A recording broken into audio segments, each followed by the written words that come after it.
Superman, while being extremely iconic and used in tons of media, doesn't get his fair shake in movies, and his villains in particular get vastly underplayed. Let's talk about that.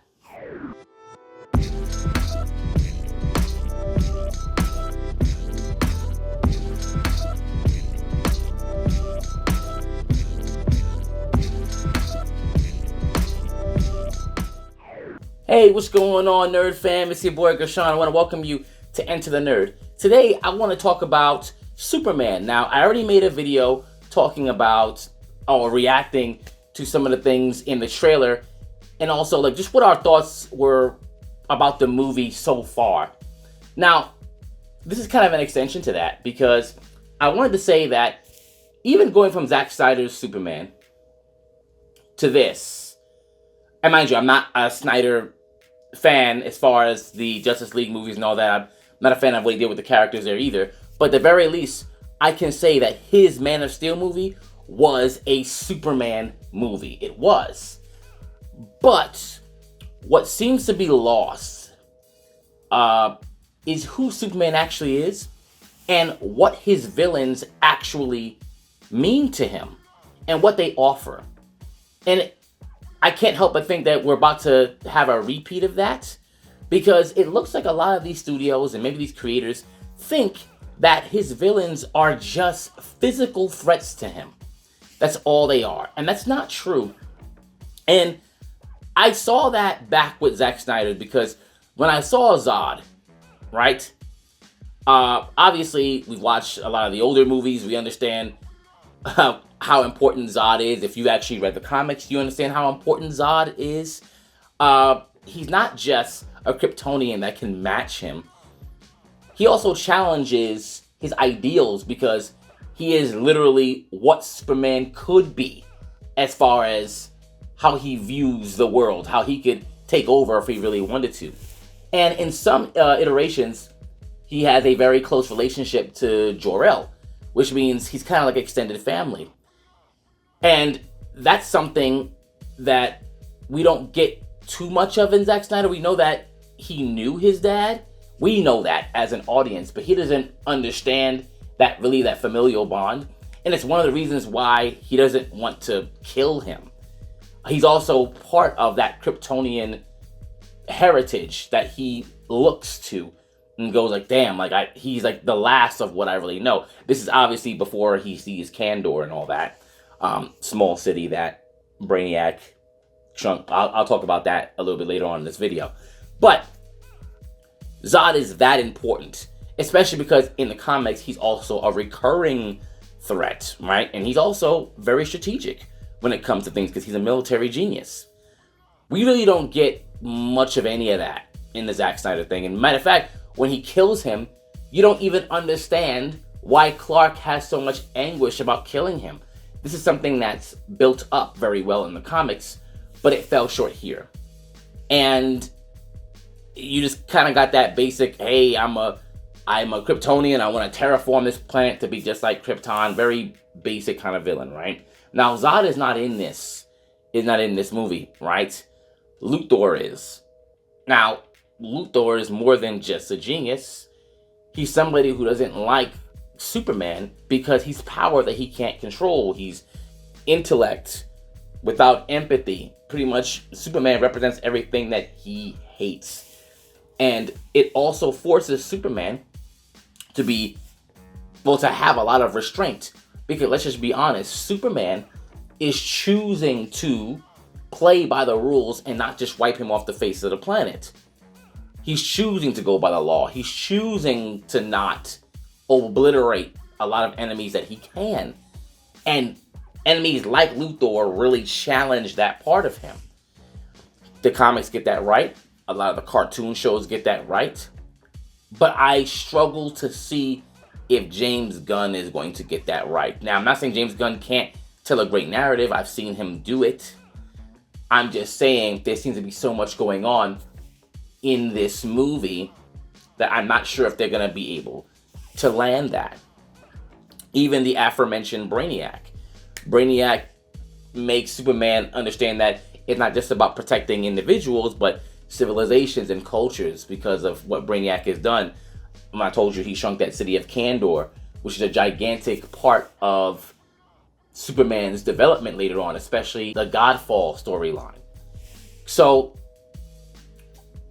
when we talk about these villains, they're not just people who can blast lasers, shoot kryptonite, and punch him really hard.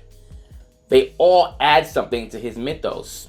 So when people keep haphazardly bringing in Doomsday, you don't understand that bringing in that mortality is a huge thing, because everybody was like, oh damn, like Superman can't die.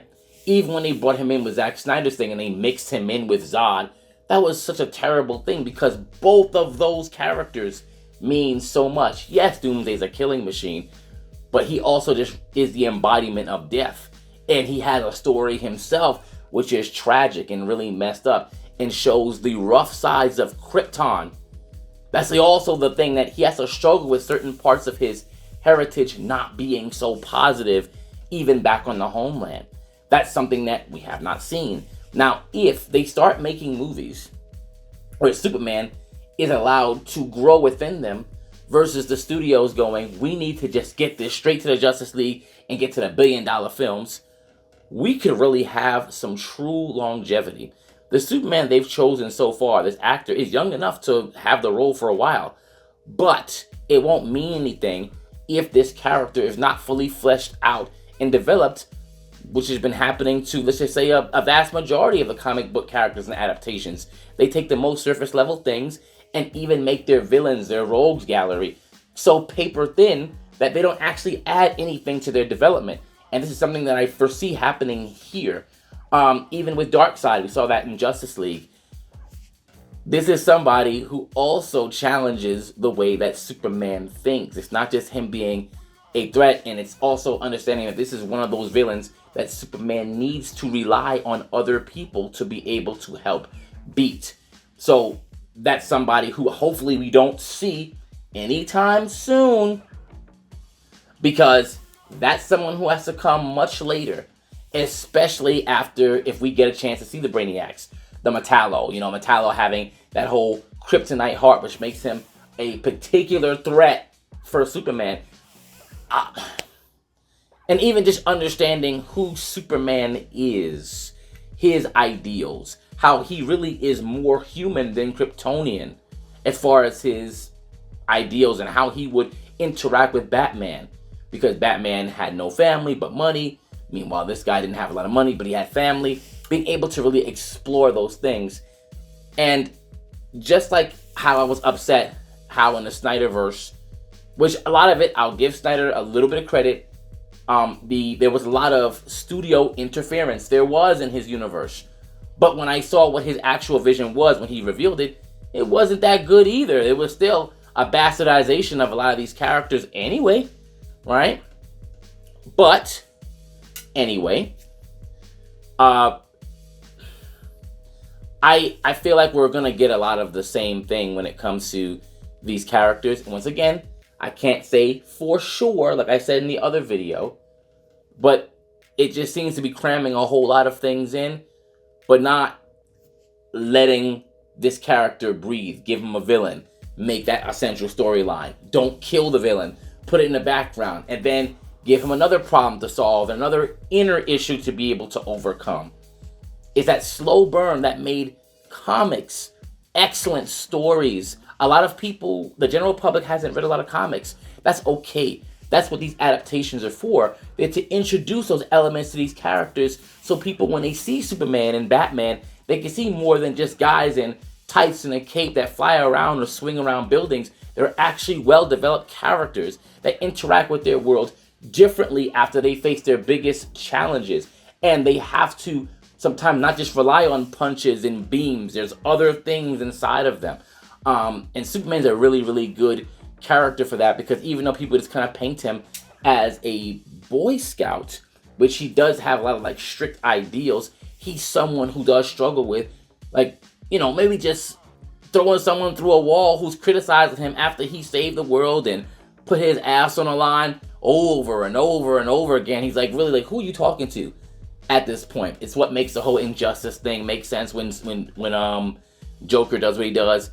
a lot of people, they would, if they had Superman's power, more people would be like Homelander, right, that we've seen in the other stuff, or like Omni-Man. Like, a lot of people would be like that. But he is trying his best to never be like that, and it is a struggle, and they have to illustrate things like that as well, at least in my opinion. Let me know what you think. What things from Superman, if you're someone who's acquainted with the character, would you like for them to see? What storylines would you like to see adapted? Let me know. And Into the Nerd.